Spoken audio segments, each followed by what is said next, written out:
In this lesson, we'll learn how groups can be used as a rigging tool. Remember, there are two types of groups in Softimage. We've already explored transform groups, but then there are just normal groups, and they can be used to control the display of objects, whether they're shown in our viewport, whether they're shown in our renders. So let's go ahead and create this. We'll head over to our main control panel. Under the Edit menu, we can create a group from here, or directly underneath the menu, you'll find the group command also. So with nothing selected, we can create a group.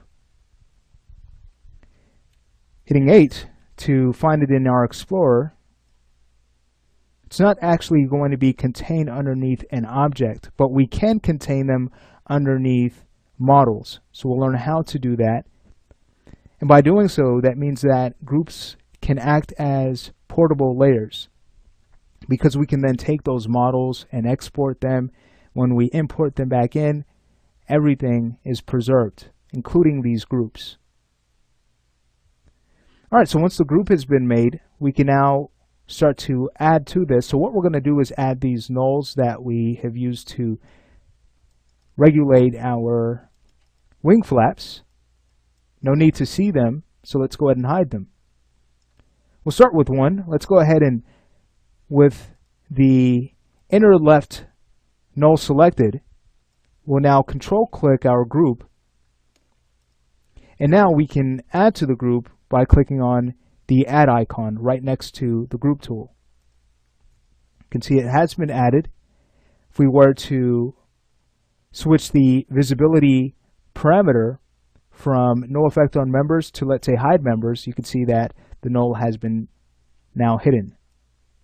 You could also find the object by expanding the group. All right, so that's one way to add to our group. We can most certainly now go in and add the others. But before we do that, let's learn how to remove objects from a group. So it's kind of the same way. We would first select the object, control click the group, and choose remove by clicking on this minus icon. So now no longer is that object a part of the group. But chances are we want to add it, so let's go ahead and add the others. Can go ahead and select the last null on that left wing and grab the nulls on the right wing. And with the group selected, choose Add. We should see that they're hidden simply because the visibility parameter is still set to hide members. So what this means in rigging is that when we have created systems and we need to hide objects after those systems are finished, we can use groups to take care of that. And it's very easy to go back and show those objects again. It's just a matter of clicking on the group icon and choosing either show members or no effect on members. Let's go ahead and set this back to hide members and rename this group. Normally, I like to call a group like this objects to hide. So this is very clear.